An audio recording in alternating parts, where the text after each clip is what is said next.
কেন সেই দিন মূর্তিগুলিকে পানিতে ডুবিয়েছিলেন, আর তার বাবা সেই জন্য তাকে কি বলেছিল, আর তার সাথে মূর্তিগুলির কি কথা হয়েছিল। পরে সে কেন মূর্তিগুলোকে ভেঙে চূর্ণ বিচূর্ণ করলেন, আর এর জন্য তাকে কি শাস্তি দেওয়া হয়েছিল। এই সকল বিষয় জানবো আজকের এই ভিডিওতে। তাহলে চলুন শুরু করি আজকের ভিডিও। হযরত ইব্রাহিম আলাইসাল্লামের পিতা আজর ছিলেন একজন কট্টর মূর্তি পূজক। তিনি নিজে মূর্তি তৈরি করতেন এবং সেগুলোর পূজা করতেন। একদা হযরত ইব্রাহিম আলাইসাল্লামের পিতা আজর যুবক ইব্রাহিমকে ডেকে বললেন, বাবা ইব্রাহিম, তুমি এই মূর্তিগুলো বাজারে নিয়ে গিয়ে বিক্রি করে আসো।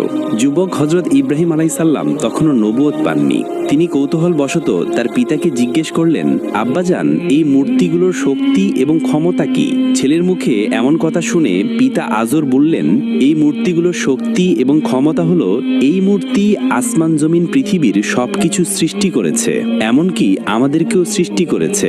এই মূর্তিগুলোই হলো আমাদের খোদা, তাই এই মূর্তিগুলোর উপাসনা এবং প্রার্থনা করতে হবে। এই বলে আজর সেই মূর্তিগুলোকে একটি ঝুড়িতে ভরে ইব্রাহিম আলাইসাল্লামের মাথায় তুলে দিল।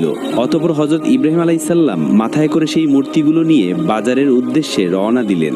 প্রতিমধ্যে রাস্তায় যুবক ইব্রাহিম আলাইসাল্লামের প্রস্রাবের তলব হলো। তাই হযরত ইব্রাহিম আলাইসাল্লাম মাথা থেকে ঝুড়িটি নামিয়ে রাস্তায় এক পাশে রেখে প্রস্রাব করতে গেলেন এবং কিছু সময় পর ফিরে এসে তিনি দেখেন যে মূর্তিগুলোর শরীর পানিতে ভেজা। এমন দৃশ্য দেখে হযরত ইব্রাহিম আলাইসাল্লাম মূর্তিগুলোকে জিজ্ঞেস করতে লাগলেন, কি ব্যাপার, তোমাদের শরীর পানিতে ভেজা কেন?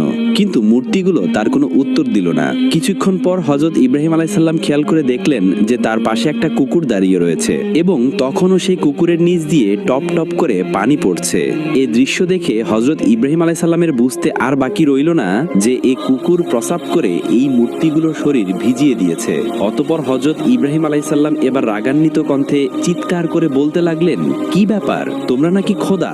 এই সুন্দর আকাশ জমিন সবকিছু সৃষ্টি করেছ, মানুষকে সৃষ্টি করেছ, তাহলে এই সামান্য কুকুরের হাত থেকে তোমরা নিজেকে রক্ষা করতে পারলে না কেন?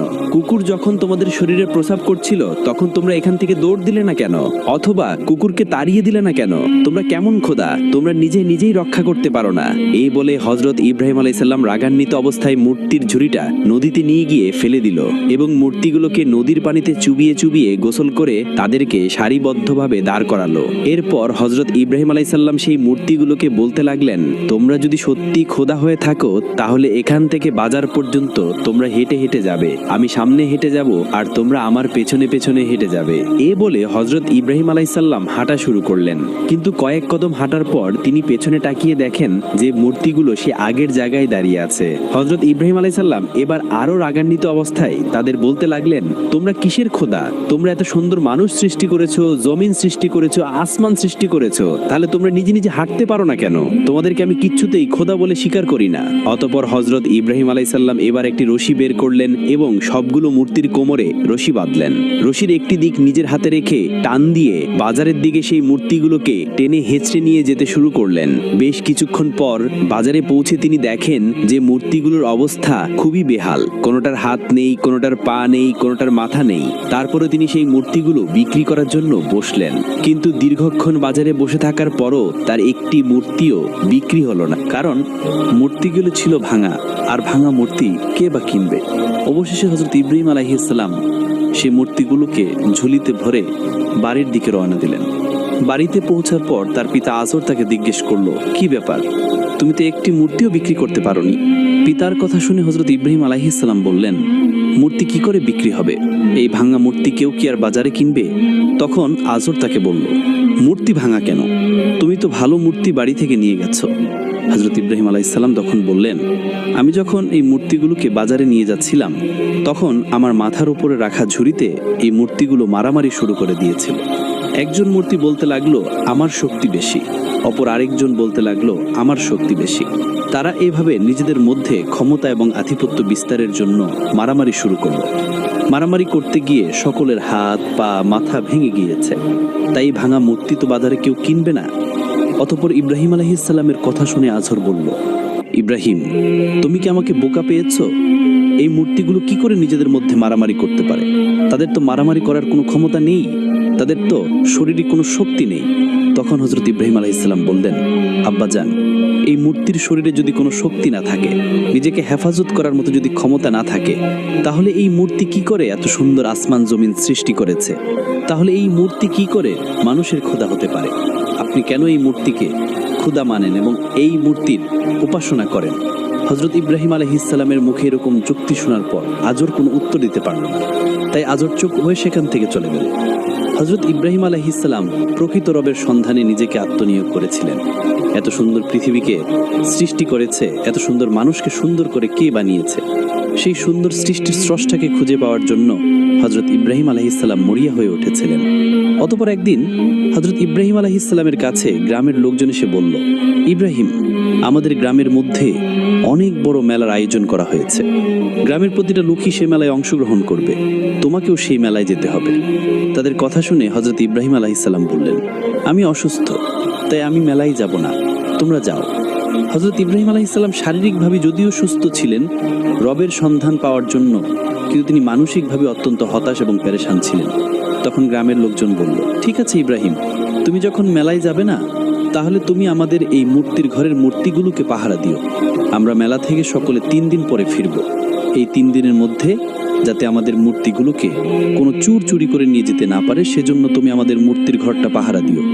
এই বলে গ্রামের সকল লোকজন সেই মেলায় চলে গেল। এদিকে গ্রামের সব লোকজন যখন মেলায় চলে গেল, তখন হযরত ইব্রাহিম আলাইহিস সালাম সেই মূর্তির ঘরে ঢুকলেন। তিনি ভাবতে লাগলেন, আমার জাতির লোকেরা এই মূর্তিগুলোকে খোদা মানে এবং তাদের উপাসনা করে। দেখি আমি এই সুন্দর পৃথিবীর স্রষ্টাকে এখানে খুঁজে পাই কিনা। হযরত ইব্রাহিম আলাইহিস সালাম সেই মূর্তির ঘরে ঢুকে দেখেন সেখানে শত শত মূর্তি রাখা আছে। কোনোটা ছোট, কোনোটা বড়, এবং কোনোটার আকৃতি এত বিশাল যা দেখে হযরত ইব্রাহিম আলাইহিস সালাম অত্যন্ত অবাক হয়ে গেলেন। ইব্রাহিম আলাইহিস সালাম খেয়াল করলেন প্রতিটা মূর্তির সামনে ফলমূল এবং বিভিন্ন প্রকার খাবার রাখা আছে, কিন্তু কোনো মূর্তি সে খাবার গ্রহণ করছে না। ইব্রাহিম আলাইহিস সালাম খেয়াল করে দেখলেন প্রতিটা মূর্তি হা করে তাকিয়ে আছে। কোনোটার 10টা হাত, কোনোটার 8টা হাত, কোনোটার 12টা হাত, কোনোটা তাকিয়ে আছে ভল্লম হাতে নিয়ে, কোনোটা তাকিয়ে রয়েছে বর্ষা হাতে নিয়ে। এক একটা মূর্তির আকৃতি এক এক রকম এবং সেই চিত্রগুলো খুব নিখুঁতভাবে অঙ্কন করা হয়েছে। এবার হযরত ইব্রাহিম আলাইহিস সালাম সে মূর্তিগুলোকে উদ্দেশ্য করে বলতে লাগলেন, কি ব্যাপার, আমার জাতির লোকেরা তোমাদের ইবাদত করে, তোমাদেরকে পূজা করে, তোমাদেরকে খোদা মানে। তোমরা নাকি এই সুন্দর পৃথিবী সৃষ্টি করেছ, মানুষকে তৈরি করেছ, তাহলে তোমরা এই খাবার খাচ্ছ না কেন? তোমাদের সামনে অনেক রকমের খাবার রাখা আছে, তোমরা খাবার গ্রহণ করো। হযরত ইব্রাহিম আলাইহিস সালাম বারবার সেই মূর্তিগুলোকে এভাবে বলতে লাগলেন এবং তিনি নিজ হাতে সেই প্লেটগুলো মূর্তিগুলোর মুখের কাছে নিয়ে গিয়ে ধরলেন এবং বললেন, খাবার খাও। তিনি প্রতিটা মূর্তির মুখের সামনে এভাবে প্লেট নিয়ে গেলেন এবং তাদেরকে খাবার খাওয়ার জন্য বললেন, কিন্তু কোনো মূর্তি খাবার গ্রহণ করলো না। তাই হযরত ইব্রাহিম আলাইহিস সালাম এবার রাগান্বিত কণ্ঠে বললেন, তোমরা কিসের খোদা? তোমরা এই সুন্দর পৃথিবী সৃষ্টি করেছো কি করে? তোমরা তো নিজেই চলতে পারো না, তোমাদের নিজেদেরকে তো মানুষ তৈরি করে, তাহলে তোমরা মানুষের খোদা হও কি করে? তোমাদের সামনে এত সুন্দর খাবার রাখা আছে, সে খাবার হাত দিয়ে তুলে মুখে দেওয়ার মতো শক্তি তোমাদের নেই, আর তোমরা এই সুন্দর পৃথিবী সৃষ্টি করেছ, এটা আমি কিছুতেই বিশ্বাস করি না। এই বলে হযরত ইব্রাহিম আলাইহিস সালাম একটা কুঠার দিয়ে মূর্তিগুলোকে ভাঙতে লাগলেন এবং শত শত মূর্তি তিনি ভেঙে গুঁড়িয়ে দিলেন এবং সেখানে সবচেয়ে বড় যে মূর্তিটা ছিল সেই মূর্তির ঘাড়ে তিনি কুঠারটা রাখলেন এবং সেখান থেকে চলে গেলেন।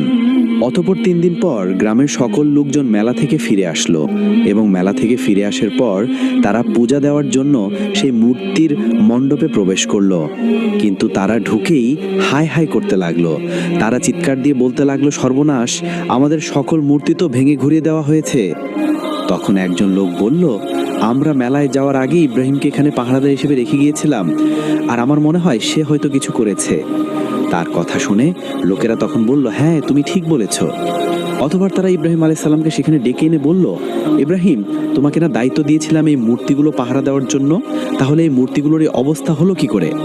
তখন ইব্রাহিম আলাইহিস সালাম চালাকি করে বললেন, আমি কি জানি, ওই যে বড়টার কাঁধে কোঠার রাখা আছে, তাকে জিজ্ঞাসা করো, সে হয়তোবা সকল ছোট মূর্তিগুলোকে ভেঙে গুঁড়িয়ে দিয়েছে, কেননা তার শক্তি বেশি, সেজন্য তার ক্ষমতা সে প্রয়োগ করেছে। হযরত ইব্রাহিম আলাইহিস সালামের কথা শুনে তার গ্রামের লোকজন বলল, ইব্রাহিম, তুমি কি আমাদের বোকা পেয়েছ?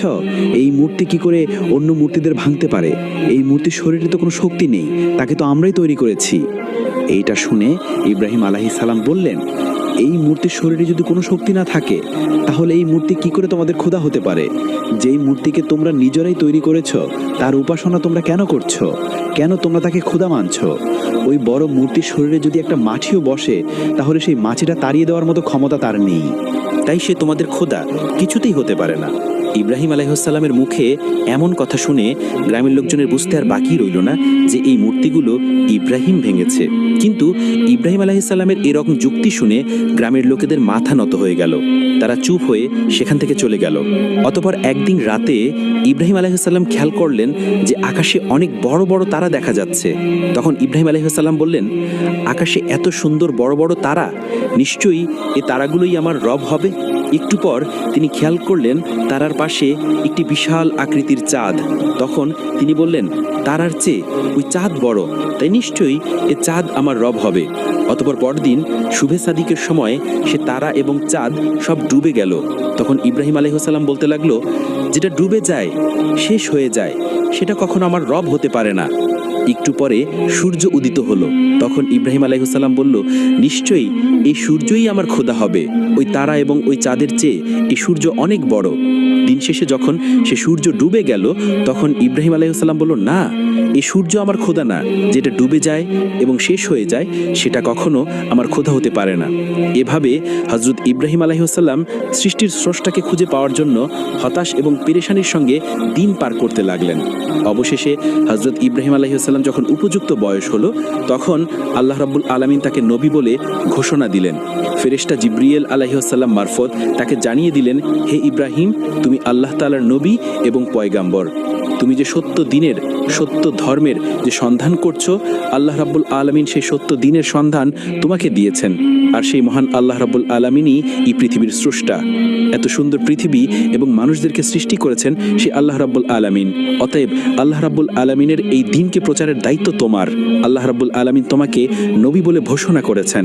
তো প্রিয় দর্শক, এই ছিল আমাদের আজকের এই ভিডিও। কেমন লাগলো কমেন্ট করে অবশ্যই জানাবেন।